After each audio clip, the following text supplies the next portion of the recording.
All right, it's game week. Everybody's got me? A lot of excitement in the air, a lot of energy in the building. It has been leading up to this. I would just tell you we're in a much improved situation at a lot of positions than we were a year ago this time. Quarterback being the main focal point during camp. We all know that. You've been asking. Everybody's wanting to know. Can't go anywhere. People want to know who the starting quarterback is. I get that. But I'll tell you this. I've been highly impressed by the improvement and the competition at this position. And I think it's the growth in 1 year from John Stephen Jones that he's shown us and has shown his teammates is in the track that he's on to having an incredible career here. K.J. Jefferson, his athleticism, as we've all seen, we all knew that coming in, and his playmaking ability is well ahead of where we thought he would be as a true freshman coming in here in just a short 3 weeks of camp. So his starting point was definitely much higher, and his growth through camp has shown great promise. Everything's earned in this program. Nothing's given. And Ben has earned the right to start and will be our starter week 1 going into Portland State, Ben Hicks. The competition between Ben and Nick has been impressive, to say the least, over 3 weeks. Nick has done a great job and has picked up the offense in a few short weeks and has an incredible skill set. And we're excited to watch his continued growth and knowledge of this offense and the understanding of this offense in weeks to come. But we feel very confident in Ben and his complete overall knowledge, as you would expect. Ben has been in this offense for 3 years, been here since January. Nick has been in this offense for 3 weeks.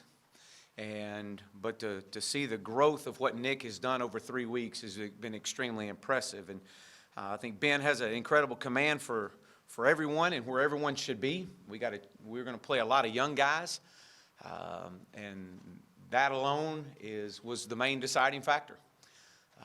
Is his ability to know where everybody's supposed to be able to get our offensive line in the right protection and do it at a pace to where the game, because of his experience, is a little bit slower. So experience and the knowledge of the offense and playing a lot of the young guys. But, this week is always about us. And it always will be about the Arkansas Razorbacks, regardless of who we play. Portland State's experienced. They are one of the more experienced teams. They have 8 offensive and 9 defensive starters back. And they have nothing to lose. They're coming in here. They're going to be ready to go. They're going to pull tricks out, specials out. They have nothing to lose.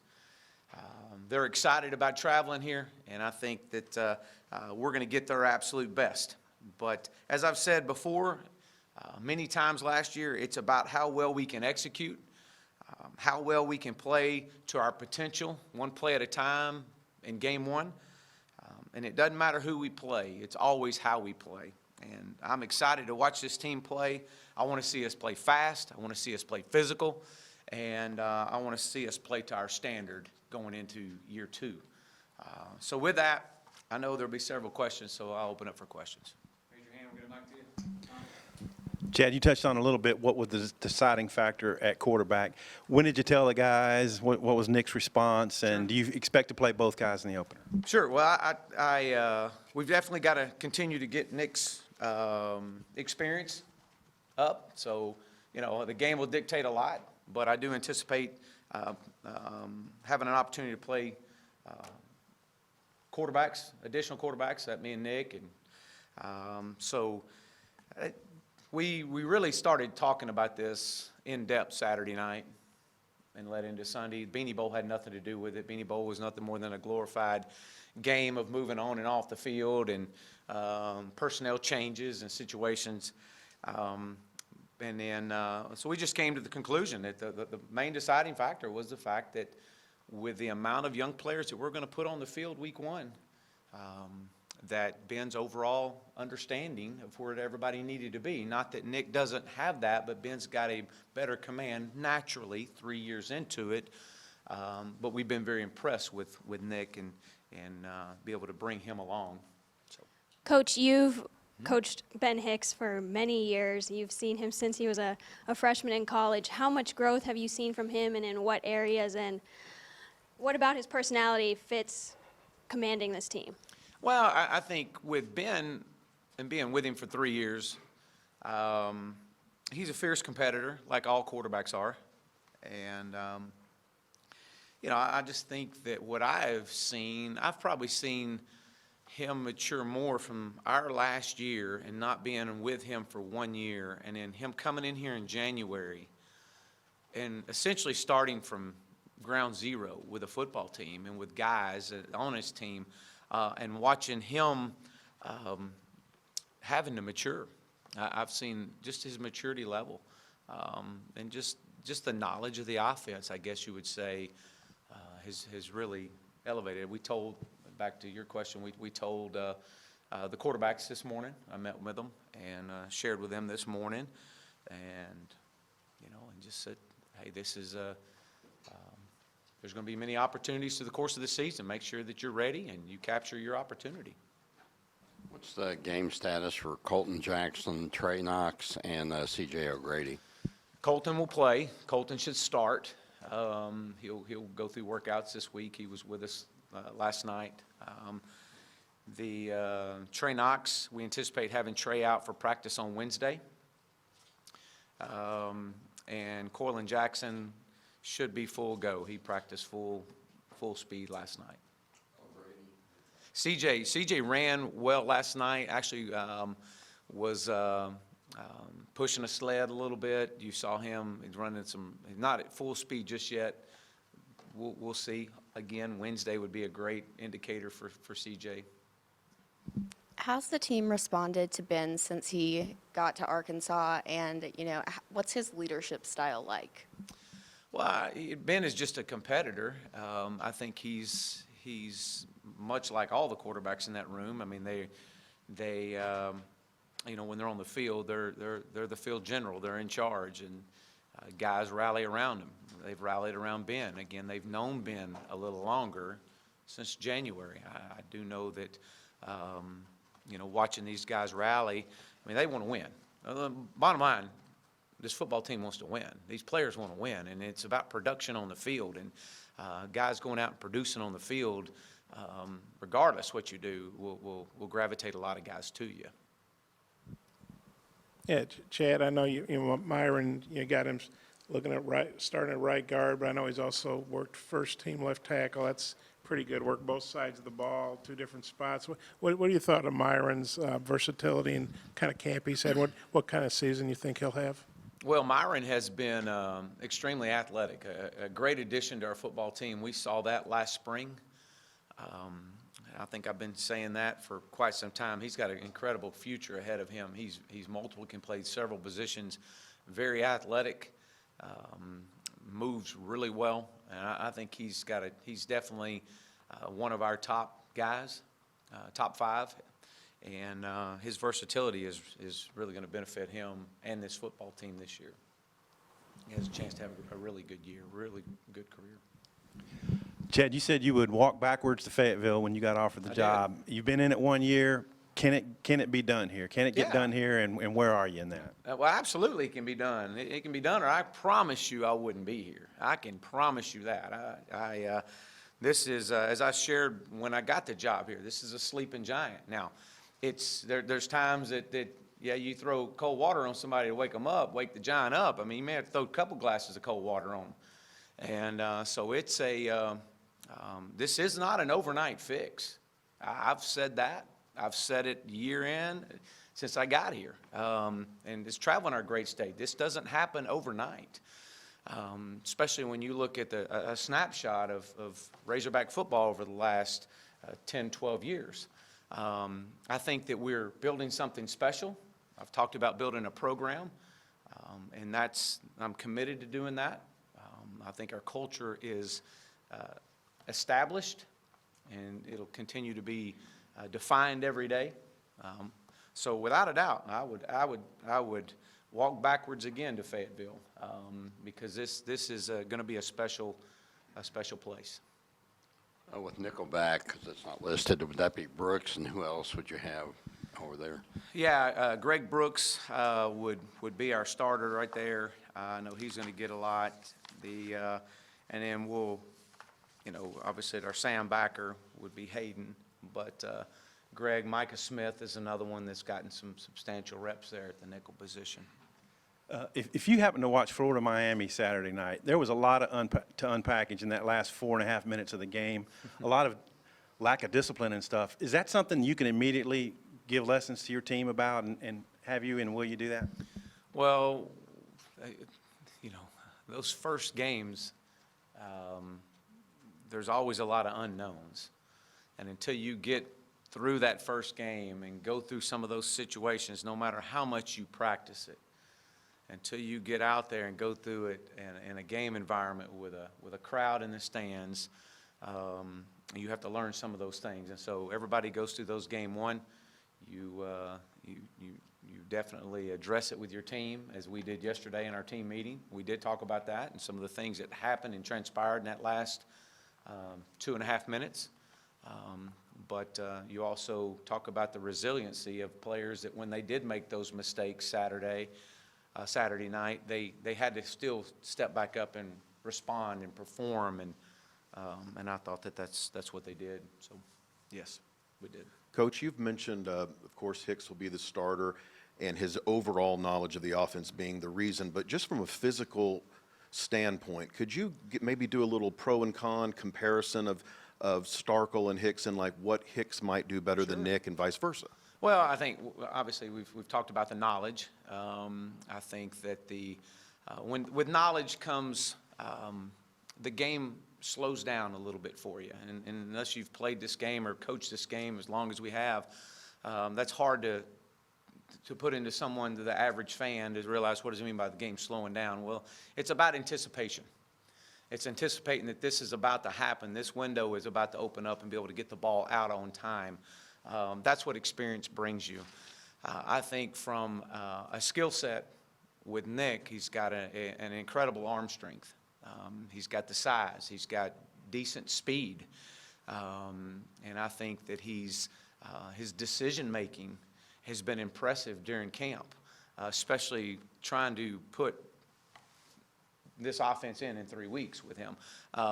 He's a studier of the game. So, yeah, I believe that there's I don't say pros and cons, but those are some of the strengths that both have. Ben is a competitor and understands, where to go with the ball at the right time. Just to follow up on that, what's Ben's arm strength like, and what is he able to do with that talent in this offense? Yeah, well, I think Ben's arm strength is he's got a good arm strength. I think he's accurate. I think when you look at the overall breakdown of camp and the accuracy, I think he's just been accurate with it. Does the ball jump out of his hand like it does Nick? No. I think anybody can see that. You can watch that in warm up. But that's just because I don't have to throw the ball and the ball jump out of my hand to be accurate. Accuracy is a big part of this, of what we do. And while Nick is extremely accurate, Ben is too. And I think a lot of that has to do with he understands where to go with the ball and when to get it there. Coach, if someone asks this, I've been typing that depth chart story out.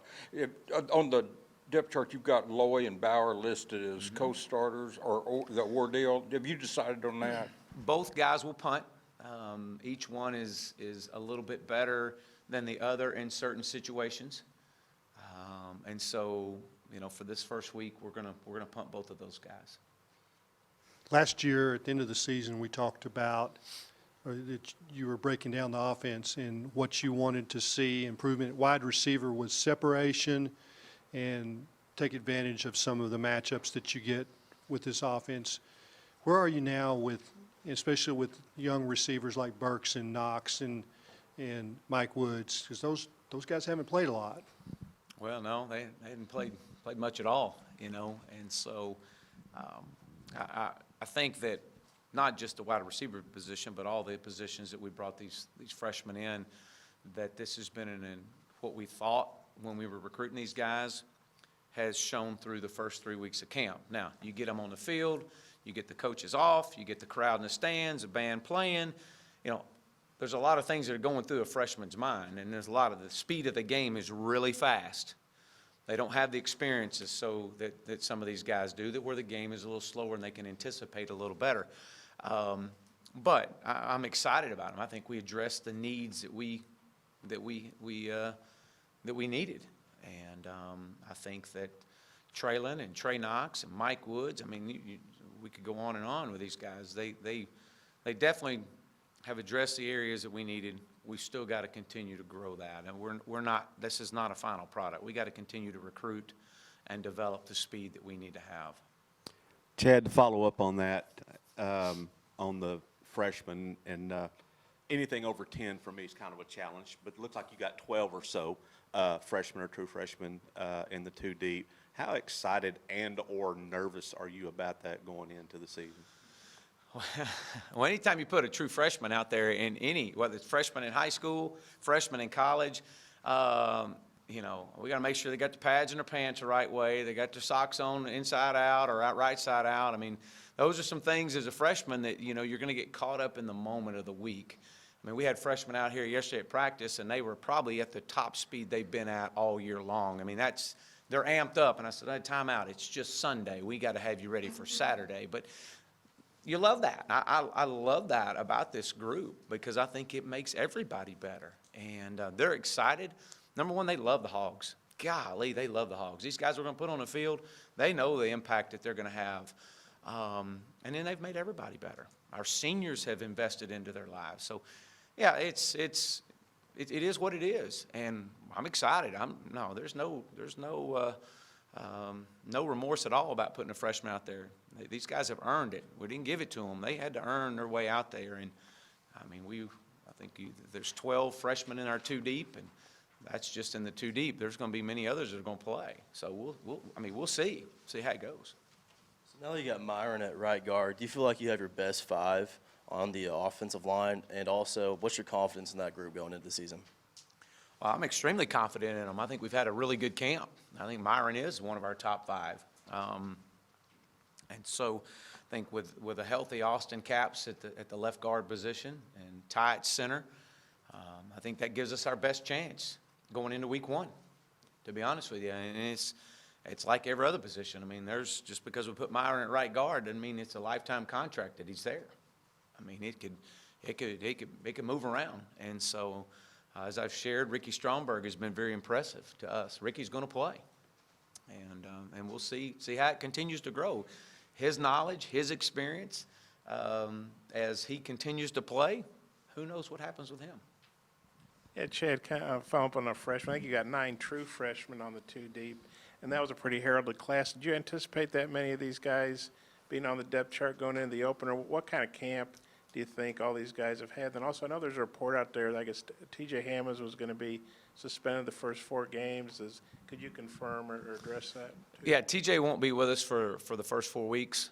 Did I anticipate this amount of freshmen out? I did. Yeah, I did. And you know, it's kind of part of what we felt when we were going through this team and coming through the winter conditioning and watching spring ball, and the number 12 guys, 11 or 12 guys showed up in January, these freshmen, and to watch their growth through spring and summer has put them in a position to play and contribute. So, yeah, with the amount of people we brought in January, I did anticipate this. Now, had they not all came in until June, no, I wouldn't anticipate it being this much. I think Trey brought this up first. If the starting 11 on offense roll out there as listed on the depth chart, that's 11 different guys from last year's season opener.